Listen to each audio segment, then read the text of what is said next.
آپ نے نام سنا ہوگا محمود غزنوی اور ایاز کا، ان کا باہم محبت کا رشتہ بہت گہرا تھا۔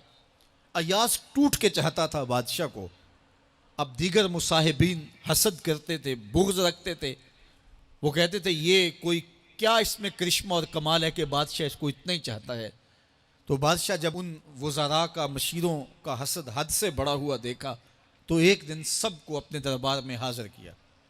دربار میں ایک تالاب تھا، تو اس میں مٹھی بھر کے موتیوں کی پھینک دی، اور ایک ایک وزیر کو کہا کہ یہ موتی نکال کے لاؤ، اور یہ خیال کرنا کہ تمہارا لباس بھی، تمہارا بدن بھی نہیں بھیگنا چاہیے۔ تو سب نے کہا کہ یہ عجیب بات ہے کہ حوض کی تہہ سے موتی نکال کے لائیں اور لباس بھی نہ بھیگے اور بدن بھی نہ بھیگے، یہ تو لازمی ہوگا۔ پھر دوسرے وزیر کو کہتا کہ یہ موتی نکال کے لاؤ، تمہارا لباس بھی نہیں بھیگنا چاہیے، تمہارا بدن بھی نہیں بھیگنا چاہیے۔ تو وہ آگے سے حجت کرتا یہ کیسے ہو سکتا ہے کہ بدن بھی اور لباس بھی نہ بھیگے اور موتی بھی نکال لاؤں؟ تیسرے کو، چوتھے کو، پانچویں کو، ہر ایک آگے سے حجت کرے یہ کیسے ہو سکتا ہے؟ پھر ایاز آ گیا، تو بادشاہ نے ایاز کو کہا کہ یہ موتی نکال کے لانے ہیں اور تمہارا لباس بھی اور تمہارا بدن بھی نہیں بھیگنا چاہیے۔ ایاز نے فوراً چھلانگ لگائی اور موتی نکالے۔ جب باہر نکلا تو بدن اور لباس پانی سے نچڑ رہا تھا، تو ایسے موتی بادشاہ کو پیش کیے اور بدن کپ کپا رہا تھا۔ تو بادشاہ بڑے غصے سے کہا کہ ایاز تمہارا بدن بھیگ گیا، تمہارے کپڑے بھی بھیگ گئے، میں نے کہا تھا لباس بھی نہیں بھیگنا چاہیے، کپڑے بھی نہیں بھیگنے چاہیے۔ تو ایاز بڑی لجاجت سے عرض کرنے لگا، بادشاہ سلامت، آپ کے دو حکم تھے، ایک یہ کہ موتی نکال کے لانے ہیں، دوسرا حکم یہ تھا کہ لباس اور کپڑے بھیگنے نہیں چاہیے، تو ایک حکم میں نے پورا کر دیا ہے، دوسرے کی معافی چاہتا ہوں۔ تو صاحب، اللہ نے حضرت انسان کے سینے میں جذبات کا ایک جہاں آباد کیا ہے، شیطان کو بھی انسان کے پیچھے لگا دیا اس کی آزمائش کے لیے، اس کے امتحان کے لیے، نفس بھی اس کے اندر موجود ہے، اور دوسری جانب اس کو گناہوں سے منع بھی کیا اور نیکی کی تلقین بھی کی۔ اب کتنی مشکل زندگی ہے حضرت انسان کی، آئی جان شکنجے اندر جویں ویلنے دے وچ گنا، کتنی مشکل زندگی ہے، خواہشیں ہیں کہ آوارہ ہیں، آرزویں ہیں کہ بے قابو ہیں، اور دوسری جانب اللہ کا حکم ہے۔ اب کیا کرے؟ تو گناہ کرنے کے بعد پھر اللہ کے حضور توبہ کر لے، جو ممکن ہو وہ نیکی کرے، اور گناہ سے مقدور بچنے کی کوشش کرے، لیکن بشری تقاضوں کے تحت اگر اس سے گناہ کبھی سرزد ہو جائے تو اس پر اکڑے نہ اور اس پہ مصر نہ رہے، اس پہ اصرار نہ کرے، بلکہ فوراً اللہ کے حضور توبہ کرے۔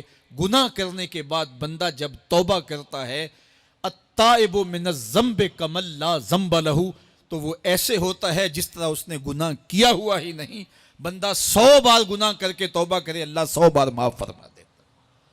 وہ کریم ہے، 70 ماؤں سے زیادہ پیار کرتا ہے۔ تو بندے اس کی دہلیز پہ جب توبہ کرتے ہیں، رجوع کرتے ہیں اور اس سے معافی مانگتے ہیں، تو وہ یہ نہیں دیکھتا کہ یہ گناہ گار کتنا بڑا ہے، وہ یہ دیکھتا ہے کہ یہ میری دہلیز پہ آیا ہے، اور اس کے ما قبل کے سارے گناہ معاف بھی کرتا ہے، بلکہ گناہوں کو بدل کے نیکیوں میں بھی تبدیل کر دیتا ہے۔ آئیے اب قرآن مجید میں ان لوگوں کی کہانی بھی پڑھیے جو اپنی زندگی کو اپنے مالک کے نام لگا چکے ہیں، اور ان سے اگر کوئی معاملہ سرزد ہو جاتا ہے تو وہ کس قدر اللہ سے ڈرتے ہیں۔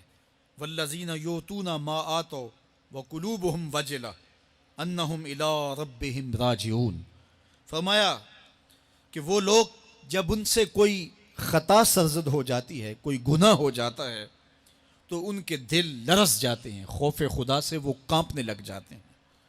انہم الی ربہم راجعون، تو وہ اپنے رب کی طرف رجوع کرنے والے ہوتے ہیں۔ اگر ان سے کبھی کوئی گناہ سرزد ہو جائے، ان سے کوئی غلطی سرزد ہو جائے، تو پھر اس پہ ضد نہیں کرتے، اس پر مصر نہیں ہو جاتے، اس پر حجتیں اور دلیلیں نہیں لاتے، بلکہ وہ کیا کرتے ہیں، فوراً اللہ کے حضور رجوع کرتے ہیں اور معافی مانگتے ہیں، اور اللہ کو یہ بہت پسند ہے کہ کوئی مجھ سے معافی مانگے، اور اللہ انہیں معاف کر دیتا ہے۔ اللہ اکبر۔ حضرت عبداللہ ابن مسعود رضی اللہ تعالیٰ عنہ فرماتے ہیں کہ مومن کی یہ شان ہے کہ جب وہ گناہ کر بیٹھے تو وہ یوں محسوس کرتا ہے جس طرح پہاڑ تلے آ گیا ہے.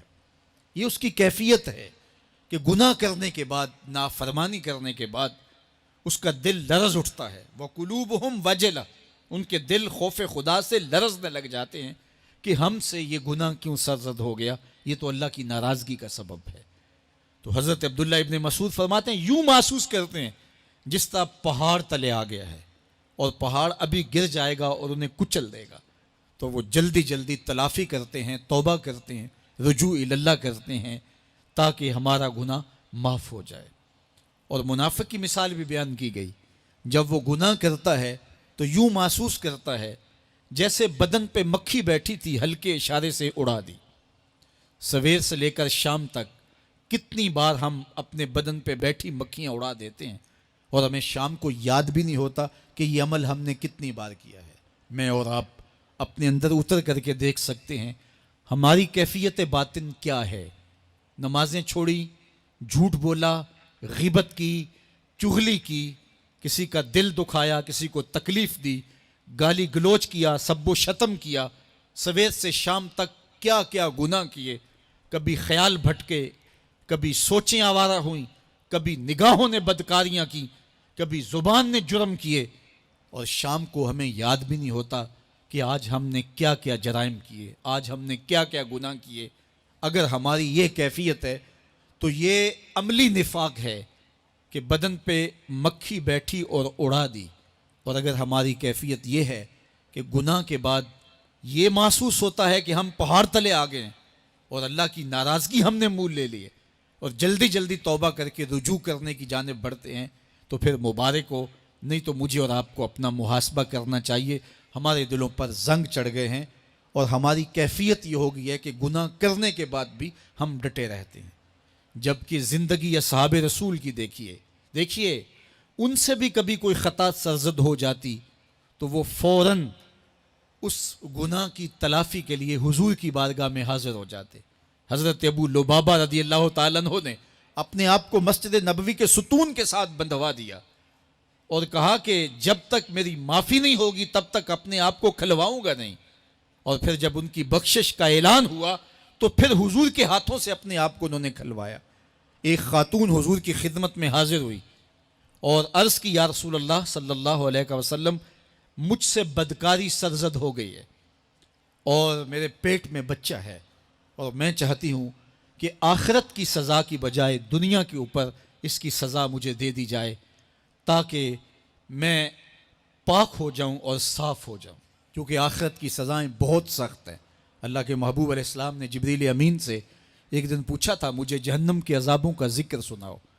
تو عرض کی یا رسول اللہ صلی اللہ علیہ وسلم، سب سے ہلکا عذاب، اخف العذاب، ہلکا ترین عذاب یہ ہے کہ جہنمی کے پاؤں میں آگ کے جوتے رکھے جائیں گے. باقی اس کے پورے بدن پہ آگ نہیں ہوگی، صرف آگ کے جوتے اس کو پہنائے جائیں گے. لیکن اس کی حدت، گرمی اور شدت اتنی ہوگی، یغلی منہما دماغہ، اس کی شدت سے اس کا دماغ پگھل کر ناک اور کانوں کے ذریعے سے باہر آنا شروع ہو جائے گا.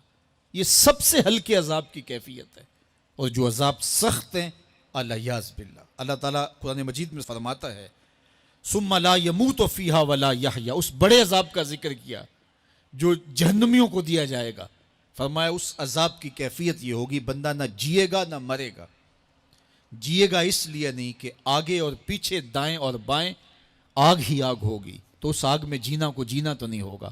اور مرے گا اس لیے نہیں کہ موت کو موت آ چکی ہوگی.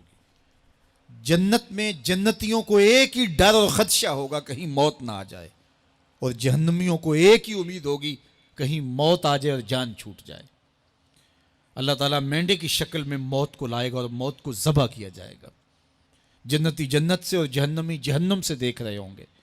جب موت کو ذبح کر دیا جائے گا اب موت نہیں ہے تو جنتی اتنے خوش ہو جائیں گے کہ اگر موت کو موت نہ آئی ہوتی تو یہ خوشی سے مر جاتے، اور جہنمی اتنے مایوس، دکھی اور پریشان ہوں گے کہ اگر موت کو موت نہ آئی ہوتی تو یہ صدمے سے مر جاتے. تو وہ کتنا سخت عذاب ہوگا الیاذ باللہ کے ہلکے ترین عذاب کی کیفیت یہ ہے کہ پاؤں میں آگ کا جوتا اور دماغ پگھل کے ناک اور کانوں کے راستے سے باہر آ جائے۔ تو اس نے عرض کی یا رسول اللہ صلی اللہ علیہ وسلم میرے اوپر حد جاری کر دیجئے۔ اور اس نے کہا کہ میرے پیٹ میں جو ہے وہ بچہ ہے۔ اللہ کے محبوب علیہ السلام نے فرمایا جاؤ جب بچہ پیدا ہو تو پھر آنا۔ وہ چلی گئی۔ تو جب بچہ پیدا ہوا تو گود میں اٹھائے پھر حضور کی خدمت میں حاضر ہوئی اور عرض کی یا رسول اللہ یہ ہے بچہ جو میں نے گناہ کیا تھا، بدکاری کی تھی، آج یہ اس کی نشانی ہے۔ تو اللہ کے محبوب علیہ السلام نے فرمایا کہ اسے لے جاؤ اور اسے دودھ پلاؤ، اور جب یہ کچھ کھانے پینے لگ جائے گا تو پھر آنا۔ تو تھوڑی دیر کے بعد، کچھ دنوں کے بعد وہ دوبارہ حاضر ہوئی اور اس نے اس بچے کے ہاتھ میں روٹی کا ٹکڑا دیا ہوا تھا اور عرض کی یا رسول اللہ دیکھ لیجئے اب یہ روٹی کھانے لگ گیا ہے۔ اللہ اکبر۔ تو اللہ کے محبوب نے فرمایا انہیں لے جاؤ اور جا کے انہیں سنگسار کر دو۔ اس کی یہ حد بنتی تھی، اس کو سنگسار کیا اور اس نے خود یہ سزا اپنے لیے قبول کی۔ مائز ابن مالک اسلمی عرض کی یا رسول اللہ طہرنی، مجھے پاک کر دیجئے۔